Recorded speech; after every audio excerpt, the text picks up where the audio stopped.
आती न्यूयॉर्क आप गए, लोगों ने धक्का मुक्की कर दिया आपके साथ। करें, उनका काम ही है। ये विजुअल हम दिखा रहे हैं पीछे, देखिए ना, 50 आदमी हैं, मैं अकेला हूं, वो कुछ नहीं कर पा रहे। उनको भी पता वो झूठे हैं, उनको ये भी पता कि मैं सच्चा हूं, कर रहे हैं। आप बताइए कोई एक किसी में दम है कि मुझे टच भी कर दे? क्यों? मैं उनकी आंखों में आंख डाल के देता हूं कि मैं सच बोल रहा हूं। तुम्हें पता है तुम झूठे हो, तुम नफरत से भरे हुए हो। क्योंकि हिंदुस्तान चांद पे जाने की बात करता है और पाकिस्तान पाताल में जाने की बात करता है। पाकिस्तान तो बड़ा खुश है कि आपका रॉकेट क्रैश कर गया, उनकी खुशी यही है। तो उनका तो एक मंत्री ने बोला हमें तो चांद पे जाने की जरूरत नहीं, हमारे झंडे में चांद है। अरे भाई, वो खुद चांद पे बैठे हुए हैं, उनका कोई ताल्लुक नहीं है। देखिए, ये वाहिद मुल्क है जो कभी मुल्क नहीं था और ना होगा। हाजी खान कुछ पूछा जा रहे हैं। हाजी खान बताइए क्या कहना चाह रहे हैं? सर, इतनी देर से आप अपने जहाँ पैदा हुए उस जमीन से दुनिया के इंसानों को मोहब्बत होती है, लेकिन आप पहले शैतान हमें नजर आ रहे हैं। शैतान जो अपने मुल्क में जहाँ पैदा हुआ हो, एक सेकंड, जिस मुल्क में वो पैदा हुआ हो उस मुल्क से भगोड़ा हो। नाम क्या है सर? मेरा नाम हाजिक खान है। मौलाना अपने मुल्क से भगोड़ा हो। यहाँ इंडिया में क्यों बैठे हो खान साहब? हम इंडिया के पहले हैं, इंडिया में बाई चॉइस है। हम बाई चॉइस हैं। अरे भाई, चॉइस नहीं है। आपके बाप दादा यहाँ से भी आप चॉइस नहीं है। आप देश को बचाने और दो मुल्कों के बीच में दोस्ती नहीं, पाकिस्तान की बुराई कर रहे हैं, आपको तकलीफ क्यों हो रही है भैया? होगी ना, पाकिस्तानी है भाई, तुम हो पाकिस्तानी मान लो। मेरी एक बात और सुनिए, ये खान नाम के लोग जो है ना, सब मंगोल हैं। आप आए तैमूर के किसी गधे घोड़े के ऊपर बैठ के, हमारे हम राजपूत हैं, हम 1818 के अंदर मुसलमान हुए। मेरी बात सुने, बात सुने, जाने दें आप। हाजी खान एक सेकंड, अब देख लीजिए आप कि ये उन्होंने छूटते ही एक मौलाना ने क्या लफ्ज बोला? शैतान। क्योंकि मैं हिंदुस्तान की तारीफ कर रहा हूं, इनको बड़ा दुख हुआ। अरे नहीं, अब हुआ बोलिए। ये रिकॉर्ड पे है मौलाना, रिकॉर्ड। एक सेकंड, अब एक सेकंड, पानी पी लें, इनको पानी पिलवाएं जरा थोड़ा। जी, ठीक है, आपने अपनी बात को रख लिया। आपने सवाल चलाएंगे। ये देखिए, ये टेम्परामेंट है जिसका मैं कह रहा हूं आपको कि सख्त नफरत से दिल भरा हुआ है, लेकिन चेहरे पे एक मुस्कुराहट है कि हम हिंदुस्तानी हैं। अरे भैया, हिंदुस्तानी थे तो बांग्लादेश की आजादी में तुम कहां थे? मैं था मुक्ति बाहिनी में। क्या बात? ढाका में था। आप कहीं भी नहीं थे। आपकी अगर तलाश की जाएगी तो आप अपने घर वालों के साथ भी नहीं निकलेंगे सर। आप उन लोगों में से हैं जो मेरे महबूब हुजूर पाक सल्लल्लाहु अलैहि वसल्लम ने फरमाया कि जो दो लोगों के बीच में नज़ा करे वो शैतान है। मेरी बात नहीं है। आप मुल्कों में दो मुल्कों के बीच में भड़काने की बात कर रहे हैं। अरे क्या नंबर? ये तो आपके मुल्क के साथ खड़े भैया, हमारे मुल्क हिंदुस्तान के साथ खड़े हैं। ठीक है, हुआ हाजिर खान हुआ।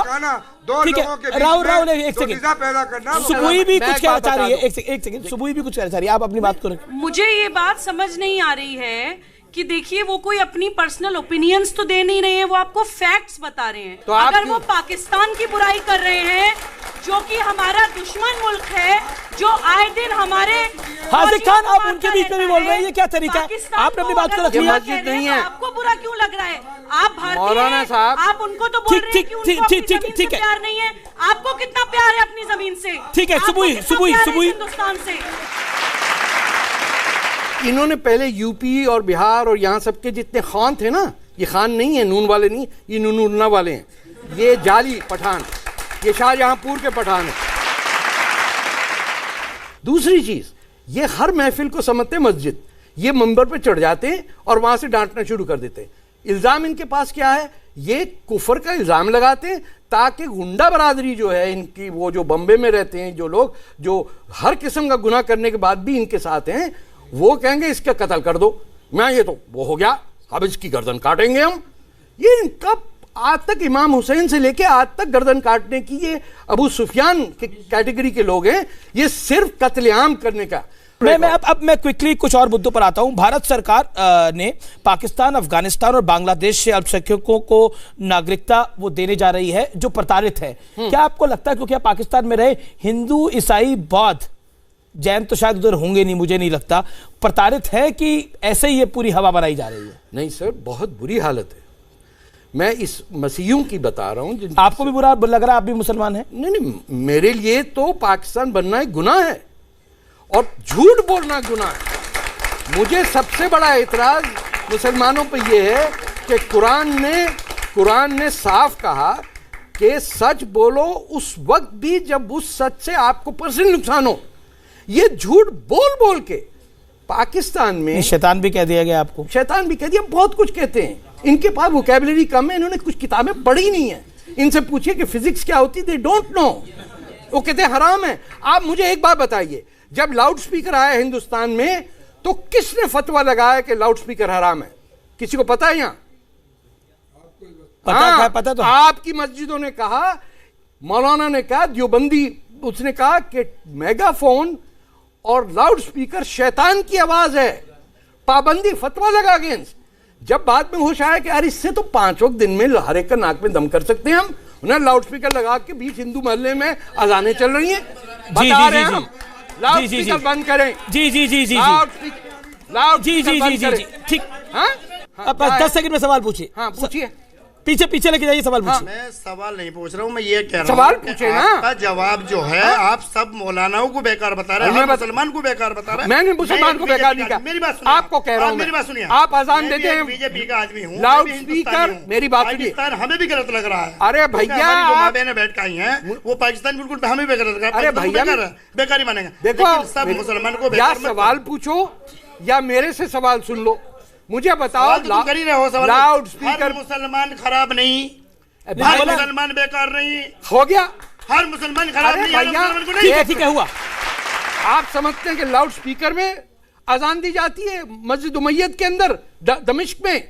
आप समझते हैं बादशाही मस्जिद में लाउड स्पीकर में औरंगजेब अजान देता था? ये आपने लाउड स्पीकर में अजानें दी हैं लोगों को तंग करने के लिए। फतेह साहब, नागरिकता बिल को लेकर जो भारत में एक तूफान मचाने की कोशिश है, मुसलमानों को टारगेट किया जा रहा है। मैं अमित शाह की एक बाइट सुनाना चाहता हूं। अमित शाह के साथ भी मैंने संवाद किया, एक इंटरव्यू किया और उन्होंने भी इस पर एक जवाब दिया, वो सुनिए और फिर अपनी आप राय रखिएगा। Let's hear home minister Amit Shah. Citizen charter bill और एनआरसी को लेकर एक बड़ा कंफ्यूजन क्रिएट किया जा रहा है, दोनों क्योंकि बहुत करीब के विषय हैं। इस पर आप नेटवर्क 18 के मंच से, न्यूज 18 के मंच से अगर आप अंतर समझा पाए तो बेहतर है। देखिए, सिटीजनशिप अमेंडमेंट बिल, ये भारत में जो शरणार्थी ये 3 देश से आए हैं, चाहे वो क्रिश्चियन हो, बौद्ध हो, जैन हो, पारसी हो या हिंदू हो, उनको नागरिकता देने की व्यवस्था सिटीजनशिप अमेंडमेंट बिल करेगी। धार्मिक प्रताड़ना के आधार पर जो शरण में आए उनको देनी है। वहां इस्लामिक स्टेट है, रिलीजियसली वो मुसलमानों पर धार्मिक प्रताड़ना करेगा क्या? इस्लामिक स्टेट इस्लाम के अनुयायियों पर धार्मिक प्रताड़ना करेगा क्या? इसका धर्मोपरिवर्तन क्या कराएगा? फिर से इस्लाम कराएगा? तो वो उनका कहना है कि इस्लामिक स्टेट में मुसलमानों पर प्रताड़ना तो होगी नहीं, प्रताड़ना हिंदुओं के ऊपर होगी, सिखों पे होगी। मेरे ख्याल वो इंग्लिश में कहते हैं टंग इन चीक, यानी वो तंजिया बात कर रहे थे, क्योंकि मुसलमानों की पिटाई असल में होती ही सिर्फ इस्लामी मुल्कों में। हिंदुस्तान तो वाहिद मुल्क है जहां मुसलमानों को किसी किस्म के राइट्स हैं वोट डालने के लिए, टीवी स्टूडियो में आके किस पे कुफर का इल्जाम लगाने में। बाकी मुल्कों में इस वक्त कहीं और होता तो हेट क्राइम का चार्ज लग सकता था, यहाँ तो खुली छुट्टी है, आप किस पे कोई भी इल्जाम क्यों इल्जाम लग रहा है कि ये जो नागरिकता बिल है, नागरिकता बिल जो है, ये बिल जो है ये मुसलमानों के खिलाफ है?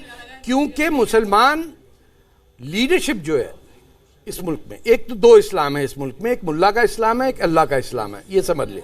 ये जो मुल्ला के इस्लाम के ठेकेदार हैं, इनको 1947 से लग रहा है कि हमारा वीटो नहीं चले जाए। कोई कानून इस मुल्क में नहीं हो सकता जब तक बहादुर शाह जफर की औलादें उस पर तय ना करें कि हम आए थे घोड़े पे चढ़ के तुम्हें लूटने, अब हम यहाँ बैठे हुए हैं और आप बात करेंगे। आप वो कानून जिससे इनका कोई ताल्लुक नहीं है, वो करेल में देखिए कि 1 लाख मुसलमान लेके सड़कों पे निकला हुआ है कि हमारे साथ ज्यादती हो गई। इससे बड़ा झूठ एक मुसलमान के लिए बोलना वो गुनाह है कि आप पे उसका असर ही कोई नहीं है। आप सब कॉन्टिनेंट को आप बहुत अच्छे से जानते हैं, क्या आप मानते हैं कि धर्म के आधार पर बंटवारे की वजह से ही ये सिटीजन अमेंडमेंट बिल आया और इसकी जरूरत थी? जब पार्टीशन कर लिया तो जहां शेर वहां सवा शेर। आपने तो तय किया है कि मुसलमान नहीं रह सकता, तो ओवैसी साहब को अब क्यों लगता है कि अब सिर्फ उनकी पार्टी ने कहा था हमें पाकिस्तान में जुड़ना है? आपको नहीं पता मीर लायक अली खान ने और इन लोगों ने कितना पैसा भेजा पाकिस्तान को? पाकिस्तान की फॉरेन मिनिस्ट्री नहीं थी तो हैदराबाद से उनके लोगों ने लेटर लिखा यूनाइटेड स्टेट्स को 10